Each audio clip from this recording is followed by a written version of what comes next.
कांग्रेस ने अपने गृह राज्य वापस लौट रहे प्रवासी श्रमिकों के साथ पार्टी नेता राहुल गांधी की बातचीत को नाटक करार देने पर वित्त मंत्री निर्मला सीतारमण पर रविवार को पलटवार किया और मांग की कि वह और प्रधानमंत्री नरेंद्र मोदी प्रवासी मजदूरों से माफी मांगे। कांग्रेस के मुख्य प्रवक्ता रणदीप सिंह सुरजेवाला ने कहा कि देश लाखों श्रमिकों एवं कर्मियों के इस अपमान के लिए सीतारमण को माफ नहीं करेगा। उन्होंने एक वीडियो संदेश में कहा, अपने घरों की ओर भूखे और प्यासे पैदल जा रहे प्रवासी श्रमिकों की बेबसी और दुख क्या सरकार को ड्रामेबाजी लगती है। उन्होंने कहा, कृपया करके लाखों श्रमिकों का अपमान न कीजिए, अन्यथा देश आपको छोड़ेगा नहीं। इस असंवेदनशील एवं साहूकार सरकार और वित्त मंत्री निर्मला सीतारमण को देश के श्रमिकों से माफी मांगनी चाहिए। सुरजेवाला ने कहा कि राहुल गांधी संकट की इस घड़ी में प्रवासी श्रमिकों का दुख साझा करने के लिए उनसे मिले थे। उन्होंने कहा, यदि दुख साझा करना अपराध है तो कांग्रेस यह अपराध बार बार करेगी। कांग्रेस नेता आनंद शर्मा ने कहा कि जब वित्त मंत्री आधिकारिक संवाददाता सम्मेलन को संबोधित कर रही हो तो उसने गंभीरता की अपेक्षा की जाती है। उन्होंने एक संवाददाता सम्मेलन में कहा, उन्हें सवालों का जवाब देना चाहिए था, उन्हें सवाल पूछने नहीं चाहिए थे।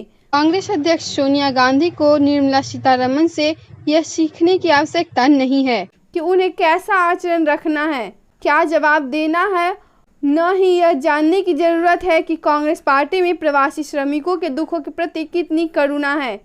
शर्मा ने कहा, हम राजनीति नहीं करना चाहते, लेकिन सच्चाई यह है कि करीब 2 महीने हो गए हैं और वे पीड़ा झेल रहे हैं, क्योंकि बिना किसी तैयारी, बिना किसी योजना और राज्यों के साथ बिना किसी समन्वय के 4 घंटे में लॉकडाउन किया गया और लाखों लोग फंस गए।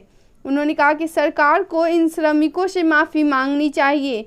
उल्लेखनीय है कि सीतारमण ने कांग्रेस पर निशाना साधते हुए रविवार को कहा कि उसके नेता राहुल गांधी नाटक कर रहे हैं और राजनीतिक दलों को प्रवासी श्रमिकों की मुश्किलों का राजनीतिकरण करने से बचना तथा जिम्मेदारी पूर्वक व्यवहार करना चाहिए।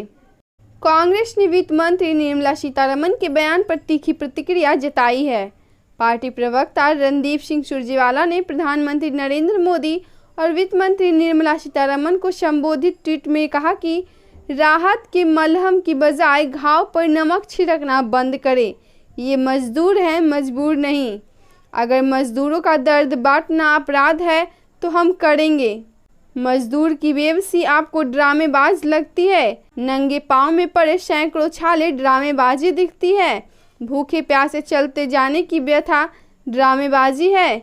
135 मजदूरों की मौत क्या उन्हें ड्रामेबाजी लगती है?